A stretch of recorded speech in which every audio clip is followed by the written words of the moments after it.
Bem-vindos ao Política Brasil. Estou recebendo aqui o senador Eliovisto Guimarães, prestando contas do seu primeiro ano de mandato. Senador, o senhor está feliz com o seu primeiro ano de mandato? Eu estou.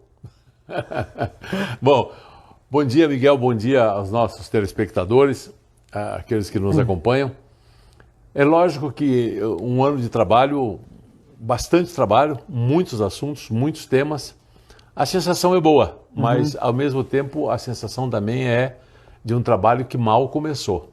Me angustia um pouco tudo que nós temos pela frente, tudo que precisa ser feito nesse país, e me angustia também um pouco tudo que eu descobri esse ano, não é? Que o trabalho vai ser um pouco mais difícil do que eu pensava, mas vamos continuar firme. Então, foi esse o sentimento que eu tive na sua última declaração no Senado quinta-feira, com o aproveitamento do quórum de quarta, da continuidade à sessão. Uma coisa absurda, além de ilegal, né, senador? É lógico, completamente ilegal, sem nenhum cabimento, e felizmente bastou a minha intervenção para que parassem com isso, para que a sessão fosse suspensa e, enfim, nada aconteceu, porque nós intervimos a tempo e as votações serão amanhã em Brasília agora, e esperamos que haja quórum para votar a medida provisória que eles queriam aprovar sem quórum, que é exatamente aquela que transferiu o COAF para o Banco Central. Agora, amanhã, às 10h30 da manhã, tem uma reunião marcada do Senado Federal, exclusivamente para votar essa medida provisória. Entendi. Se não houver quórum, a medida provisória cai e o COAF volta para o Ministério da Economia. Eu vi o senhor um tanto quanto incomodado com essa situação, mas acho que deve ter passado por muitas situações semelhantes. Não, assim, de cometer ilegalidades foi a primeira que eu presenciei. E tomara que seja a última. E tomara que seja a última. Então, senador, vamos lá, começando pelo começo ali do seu trabalho, que são as medidas de anticorrupção. O senhor, qual que foi o seu trabalho nesse sentido das medidas de anticorrupção? Então, já em fevereiro, quando eu tomei posse, no dia 14 de fevereiro, eu protocolei uma medida provisória para restabelecer, colocar na Constituição o fim, colocar na Constituição em definitivo a prisão em segunda instância. Ela foi protocolada no dia 14 de fevereiro, foi a PEC número 5. Essa PEC evoluiu, ela tem que passar por várias comissões, por várias análises. Quando ela estava pronta para ser votada na CCJ, houve o julgamento do Supremo Tribunal Federal, não é? Que acabou com a prisão em segunda instância, que soltou o Lula, que soltou um monte de gente que estava na cadeia, soltou um monte de traficantes, soltou um monte de gente que estava presa, né? Mais de 1.000 pessoas saíram da cadeia com isso. Alguns traficantes perigosos. Uma atitude insensata, né, ao meu ver. Completamente insensata. Mas, enfim, sempre por um quórum muito apertado no Supremo. São 11 ministros, as decisões deles são sempre por 6-5. A prisão em segunda instância, quando eu protocolei, era válida, se exercia. Eles tinham estabelecido por 6-5 que era para prender depois de condenados em segunda instância. Quando chegou agora, por 6-5, reverter a opinião dizendo que não era para prender, que era para soltar. Então eu queria colocar uma PEC na Constituição, estabelecendo de uma vez por todos isso. Muito bem, quando estava pronta para ser votada, houve essa decisão de que não era mais válida a prisão em segunda instância, e houve uma movimentação enorme no Senado Federal, uma série de argumentos por parte do presidente do Senado, o senador Davi Alcolumbre, por parte de outros, que melhor do que a PEC seria um projeto de lei, porque a PEC é mais complicado. E o projeto de lei, mudando o CPP, seria mais rápido, precisaria de uma única votação, a PEC são duas, enfim, seria muito mais rápido e seria melhor. Muito bem, eu concordei em retirar a PEC número 5, ajudei a redigir, junto com o ministro Sérgio Moro, junto com outras pessoas, a redigir o PL 166, que é o projeto de lei que muda o Código de Processo Penal, o CPP, e que coloca em prática novamente a prisão em segunda instância. Na hora de votar isso, 3 dias depois, o presidente do Senado conversou com o presidente da Câmara, Rodrigo Maia, Não, esse PL 166 não é bom, o melhor é a PEC lá da Câmara. Olha que coisa sem sentido. Primeiro eu tinha a minha PEC que estava pronta. Desisti da PEC porque era melhor o PL 166. Aí não, daí boa era a PEC da Câmara. Então é uma vergonha. Isso que eu ia falar. É uma vergonha. É uma manobra. Justamente uma estratégia para essa situação, para enganar o povo. Olha, para algumas pessoas, Miguel, a política é a arte de enganar o povo. Eles estão lá para enganar o povo. Nenhum político tem coragem, a não ser os do PT. Eu tenho até que fazer um elogio ao PT. É o único partido que diz claramente que é contra a prisão em segunda instância. O PT não quer a prisão em segunda instância e admite que não quer a prisão em segunda instância. Está errado, mas pelo menos admite o erro. Os outros não, os outros são piores do que o PT. Os outros são piores, porque eles... Não, nós queremos a prisão em segunda instância, só que não querem. Não querem e ficam arrumando essas artifícios para adiar. Agora, aprovamos contra tudo e contra todos. Fiz assinatura de mais de 43 assinadores, 43 senadores. Conversamos com a Simone Tebet, que é a presidente da CCJ. Foi um trabalho intenso. Formamos a Frente Parlamentar pela segunda instância. Consegui mais de 200 assinaturas de deputado a favor da prisão de segunda instância. Estabelecemos a seguinte estratégia.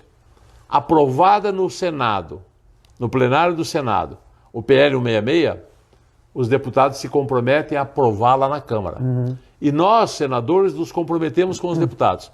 Olha, aprovado aí a PEC de vocês, nós aprovamos aqui no Senado. Porque uma coisa não briga com a outra. Sim. As duas medidas são complementares. Sim. E as duas são úteis. Só a PL 166 já seria suficiente. Mas se ainda quiserem fazer uma PEC, nós aprovamos a PEC também. Tem uma previsão para que seja aprovada, é isso, senador? Agora, o presidente do Senado, Davi Alcolumbre, disse que só vai mandar para a Câmara em abril. Só vai colocar para votar em abril. Nós não concordamos com isso. A maioria dos senadores não concordam com isso. E a partir da primeira semana de fevereiro, que é quando começa de novo, porque nós vamos ter recesso, vai ter uma reunião amanhã. Amanhã eu já sei que não vai ser votado, não tem como. Mas aí nós entramos em recesso. No dia 2 de fevereiro, assim que começar a funcionar eu não sei exatamente se vai ser dia 1º, se vai ser dia 2, tem que olhar no calendário. Mas começou a funcionar em fevereiro, nós vamos todo dia fazer discurso para colocar em votação isso, para mandar para a Câmara, para que seja aprovado na Câmara. Não pode passar de fevereiro de jeito nenhum. Senador, a população pode ajudar fazendo pressão também. Muito. A população tem que tomar partido. Quem quiser ajudar, é simples. PL 166. Vote o PL 166. Vote o PL 166. É só mandar essa mensagem para todos os senadores, principalmente para o presidente do Senado, principalmente para o presidente da Câmara dos Deputados, Rodrigo Maia. É isso aí. População, fica de olho.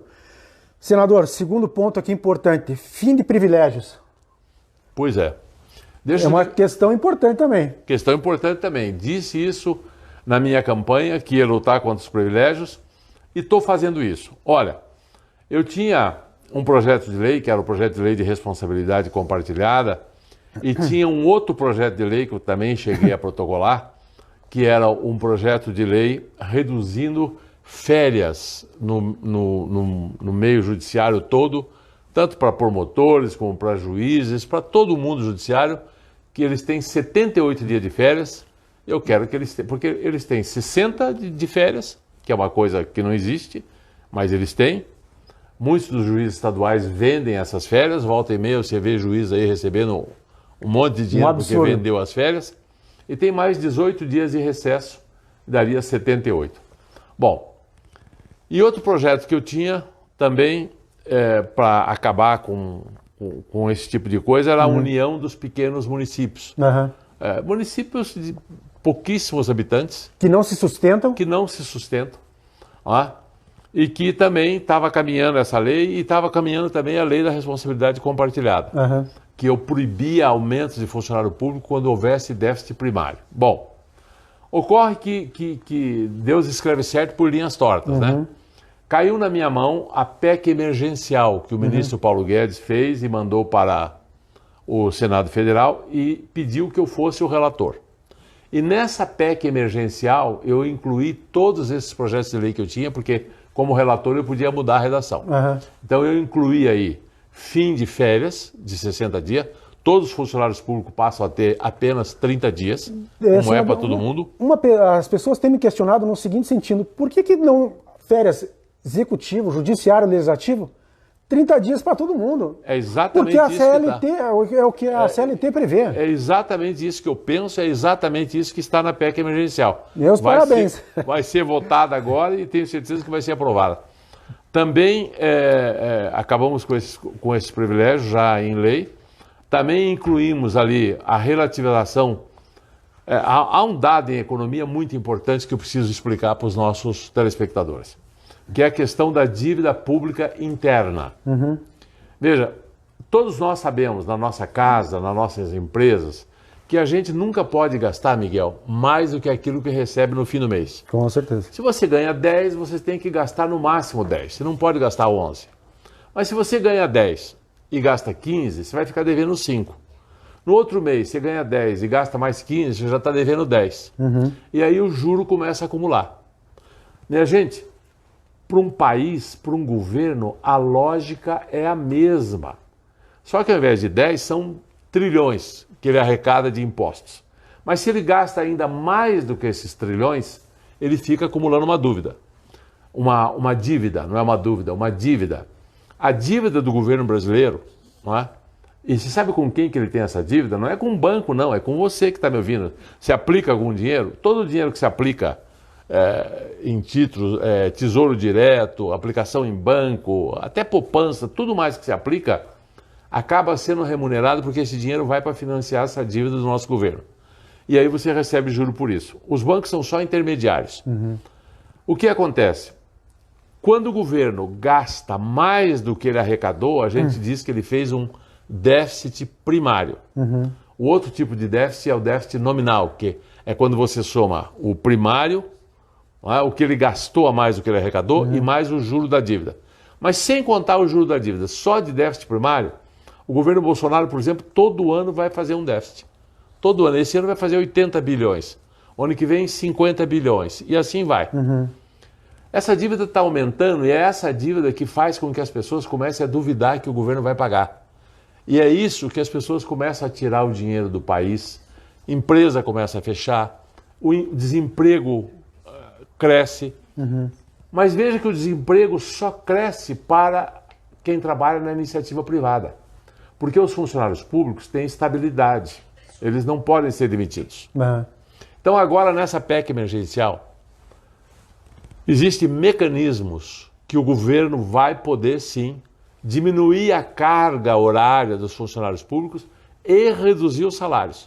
Vai poder também demitir os cargos de confiança e vai poder demitir até os concursados conforme o tamanho da crise. Então o nosso funcionário público, o nosso trabalhador que trabalha para o governo, que já ganha mais, que já tem estabilidade, vai ficar um pouco mais igual ao restante do país. E na iniciativa privada, senador? Vai ficar um pouco mais igual. O funcionário que não tem um bom desempenho ou que não traz resultado é demitido. Claro, claro. E na iniciativa pública, não. Né? É mais difícil. Não, até pode, tem como e pode ser demitido. Não demite porque não quer, mas a lei permite. Tá? Então eu, como senador, não posso fazer uma lei para dizer isso porque ela já existe. Sim. Eles já podem demitir se quiser. O prefeito pode demitir, o governador pode demitir, o presidente da República pode demitir se ele cometer falhas graves. Não é? Ou se abandonar o emprego, enfim. Sim. As mesmas várias razões, situações. né? Mas então, Miguel, só quero dizer o seguinte. Essa PEC emergencial é muito importante, porque ela vai trazer um Brasil mais solidário.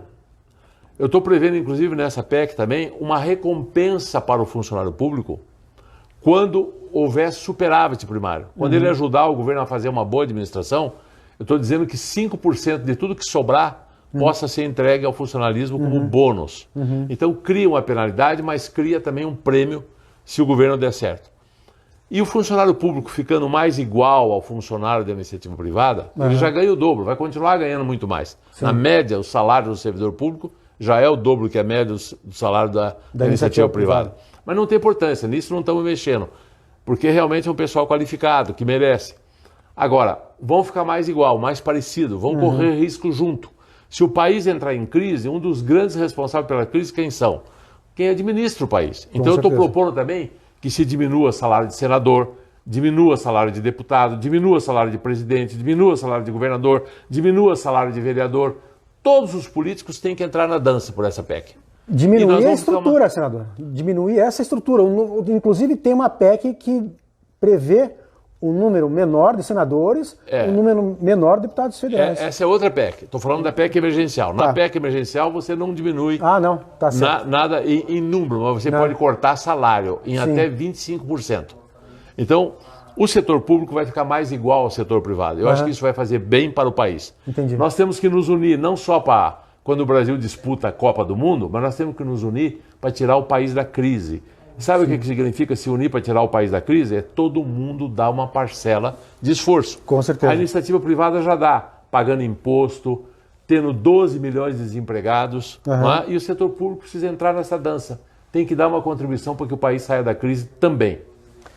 Senador, mais um ponto importante aqui, que eu sei que está na pauta do seu trabalho desse ano, que o senhor gostaria de ter mais independência entre os poderes. Explica isso para a gente, por favor.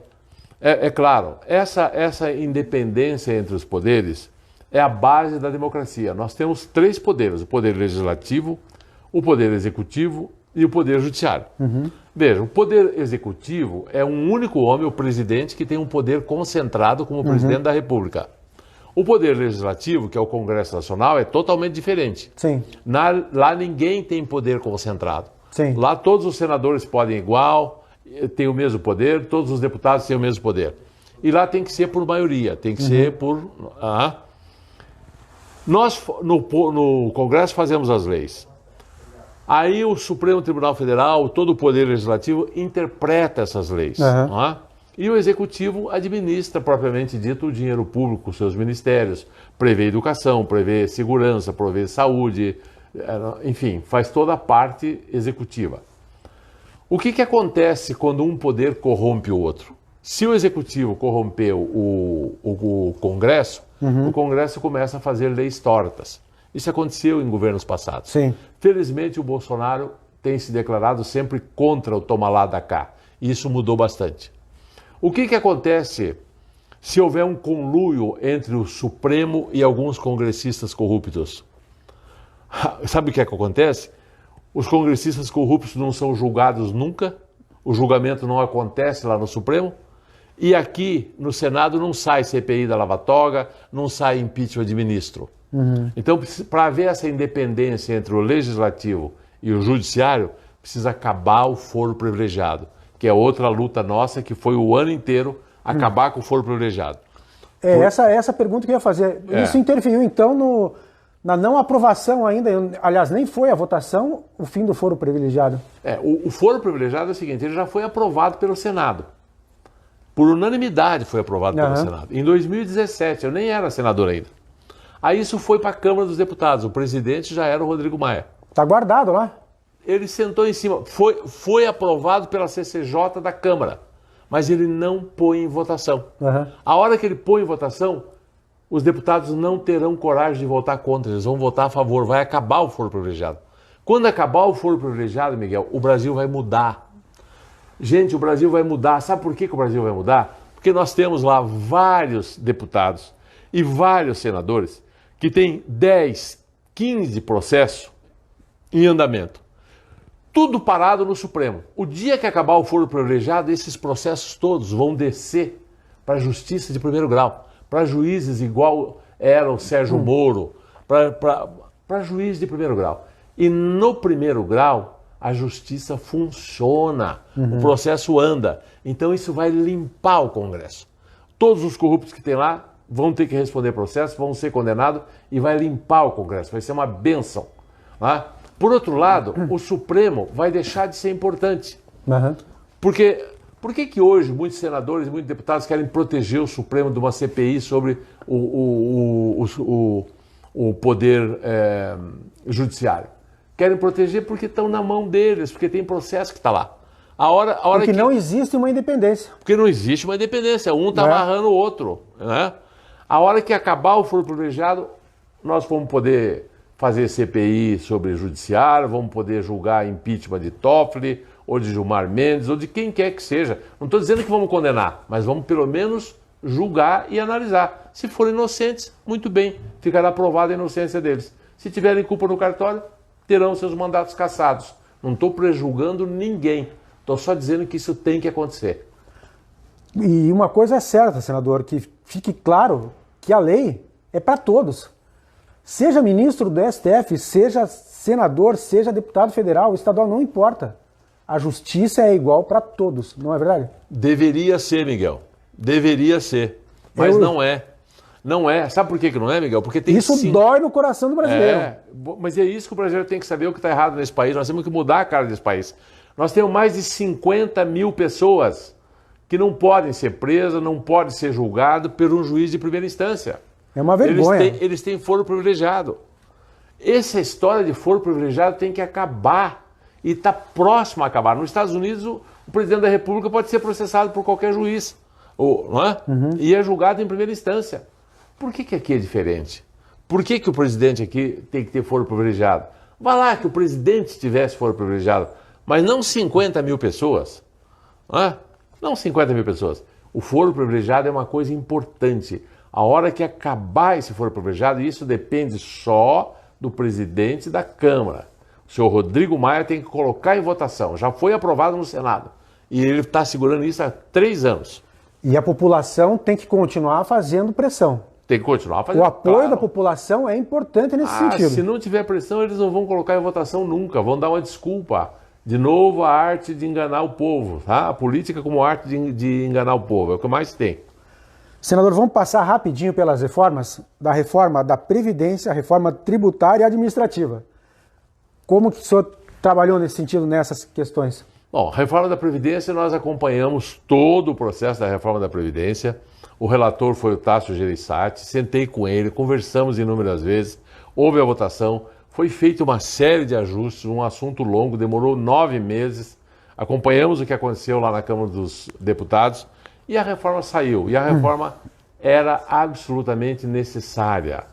É um déficit absurdo. Lembra daquela dívida interna que eu estava dizendo que o governo estava prestes a quebrar e a falência? Só com a Previdência eram quase 500 milhões por ano que saía dos cofres do governo, além daquilo que se arrecada. Sim. Agora, esse problema ainda vai continuar por vários anos. Essa curva de débito com a Previdência só vai começar a melhorar daqui a 7, 8 anos. Mas pelo menos já está num caminho. Já começa a respirar. Sabe por quê, Miguel? Porque assim, cada vez nós temos mais pessoas idosas recebendo e menos jovem. A pirâmide populacional do nosso país se inverteu. Sim. Em breve nós vamos ser um país, já somos um país de idosos. Então, como o pessoal que contribui, que paga a previdência dos mais idosos já estão aposentados, que já estão aposentados, a conta não fecha. Isso é assim no mundo inteiro. A Grécia quase quebrou por causa disso. A França está tendo problema agora. Está nesse caminho. O mundo inteiro passa por isso e o Brasil não é diferente. A reforma foi feita e acho que não foi feito tudo que precisava. E não duvido que daqui a uns 3, 4 anos vai ter que fazer alguns remendos ainda. E da reforma tributária? A reforma tributária está uma bagunça. No Senado tem uma proposta que é do deputado Rauli. Na Câmara tem outra proposta que é do Baleia. E o ministro Paulo Guedes, eu já falei com ele, ele vai mandar uma reforma tributária que não mandou ainda. Então nós estamos com 3 projetos de reforma tributária. Já conversei com o Paulo Guedes várias vezes, já disse a ele claramente o seguinte: escuta, cara, vamos sentar, Câmara, Senado e Ministério da Economia, e vamos fazer uma reforma única. Sim. Tem que fazer uma comissão e tem que fechar isso.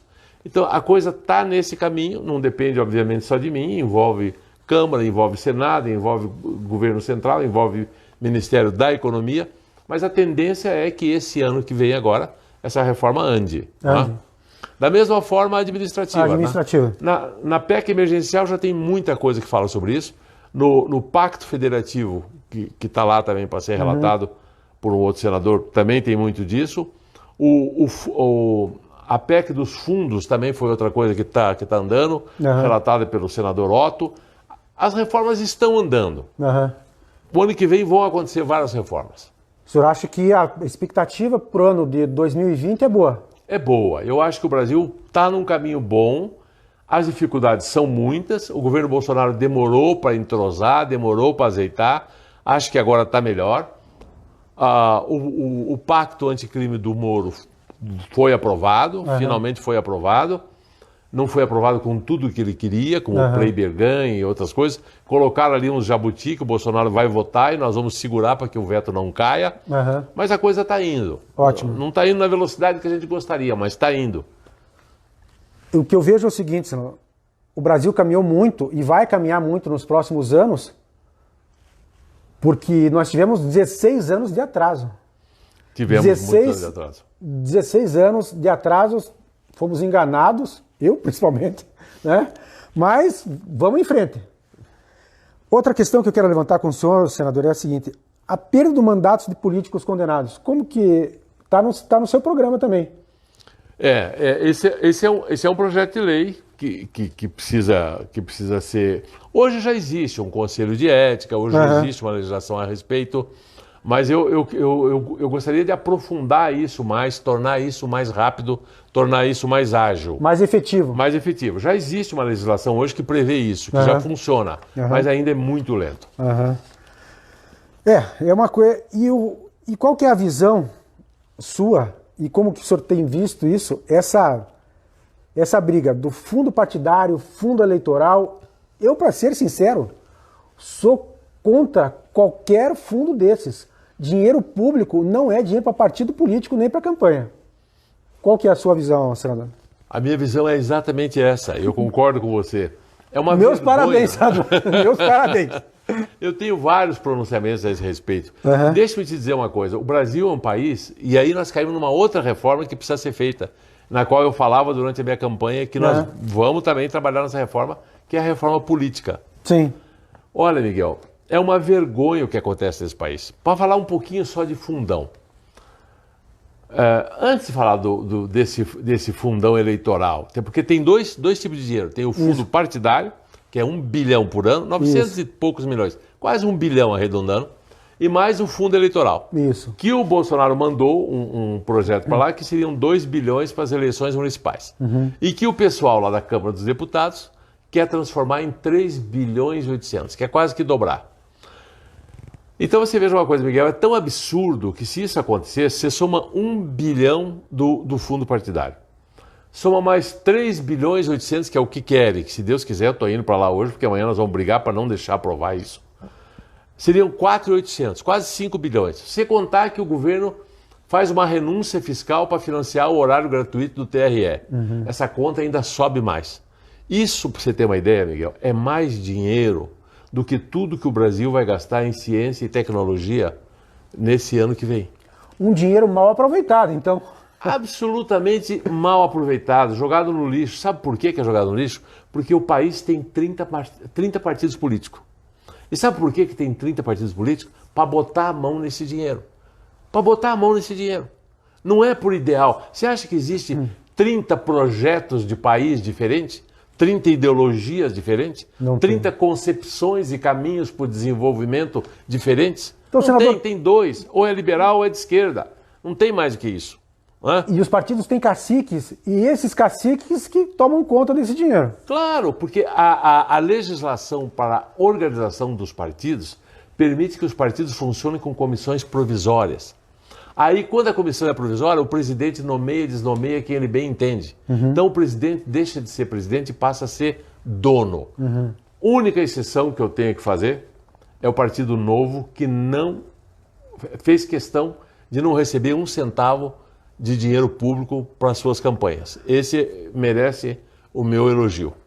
Senador... Infelizmente, o meu recebeu. Estou brigando para que deixe de receber. Eu não recebi, mas o meu partido recebeu. Essa questão é importante numa curiosidade minha até. Digamos, esse partido novo que o senhor comentou abdicou do dinheiro, digamos assim. Isso. Para onde vai esse dinheiro que ele não quis? Essa é uma questão... Pois é, essa é uma questão interessante. Interessante. Provavelmente deve voltar para os cofres da União, que é o normal, não é? Ele não quis, o dinheiro ficou lá, é um dinheiro do governo, tem que voltar para o governo. Essa sobra não iria para os demais partidos que querem? Não, em princípio não. Não, Tá. em princípio não. Mas é uma loucura. Nós temos que, primeiro, acabar com essa profusão de partido, Sim. desse monte de donos de partido que querem, na verdade, se locupletar com isso. Não é por amor ao país, não é porque eles têm um projeto para mudar o país. Não existe 30 projetos de país, minha gente. Nenhum lugar do mundo tem isso. Essas pequenas diferenças não se justificam montar outro partido. Você veja agora, o próprio Bolsonaro brigou com o Bivar, lá do PSL. Por que brigou? Por causa que o PSL era pequeno, agora ficou grande, porque o Bolsonaro elegeu lá 50, 60 deputados, o fundo partidário deles vai ser enorme, aí começou a dar briga na repartição do dinheiro. O Bolsonaro vai sair, vai levar alguns deputados com ele e vai fundar um outro partido, então vai ter 31. Meu Deus, se não fosse o fundo eleitoral, essa briga não teria saído. Com certeza. A melhor coisa que o Brasil podia fazer era acabar com qualquer dinheiro público para partido político. Destinar para a saúde, para a educação, para a segurança. Você quer fazer política? Faça por ideal, não faça por dinheiro. Faça por ideal. Converse com os filiados, cada um que dê R$10 por mês, R$100 por mês. Faça uma ação entre pessoas que acreditam na mesma ideia e que ajudam a professar por aquelas ideias. Você ia ver que ia acabar a maioria dos partidos, ia ter no máximo 2 partidos. Um mais para a direita, um mais para a esquerda e talvez um terceiro, mais no centro. E não 30 e tantos como nós temos, e tem mais 70 pedidos na Justiça Eleitoral. Vai chegar o absurdo do Brasil ter 100 partidos. Tudo por causa do dinheiro do fundo partidário. Não é por ideal, é por querer botar a mão na gaita. O senhor acha que com a reforma política isso deve acabar? Claro que se você fizer... o duro é fazer essa reforma política. Mas é claro que se você fizer uma lei que coloque democracia interna nos partidos, que obriga os partidos a funcionar com comissões definitivas e não provisórias, que o presidente dos partidos possa ser reeleito, se você acabar com o fundo partidário, é claro que isso aí tudo acaba. Mas quem é que consegue aprovar essa lei com os deputados e senadores que estão aí? Não está fácil, não. Senador, eu não vou desistir de lutar pelo meu país. O senhor vai? Em hipótese alguma. Eu só estou lá para isso. Eu disse na minha campanha que eu queria ir lá para ajudar a mudar a cara do Brasil. Está só no começo. O mandato de senador são 8 anos e tenho mais 7 para brigar. Quero aproveitar para desejar um grande Natal para todos vocês, com as suas famílias. Não pense só nos problemas do Brasil. Tem muita coisa boa acontecendo aqui também. Esse é um país maravilhoso. Nós temos tudo para ser uma nação feliz, uma nação com muito trabalho, com muito progresso. É só preciso um pouco de vergonha na cara, é só preciso um pouco de cada cidadão prestar um pouco mais de atenção em quem está votando, pressionar um pouco mais os presidentes da Câmara e do Senado para que eles coloquem em votação as matérias polêmicas, como o fim do foro privilegiado, como prisão em segunda instância, como uma reforma política. Essas coisas são essenciais para mudar a cara do nosso país. E se nós formos capazes de nos unirmos em prol dessas causas comuns, nós vamos ter um ano que vem melhor, vai crescer mais, e todos os anos nós podemos crescer muito, desde que o povo acorde e não se deixe enganar mais pelos maus políticos que existiram no passado e que continuam existindo. Senador, parabéns pelo trabalho. Obrigado, Miguel. Estamos juntos por um país melhor? Sem dúvida nenhuma, estamos juntos. Um abraço do É Política Brasil.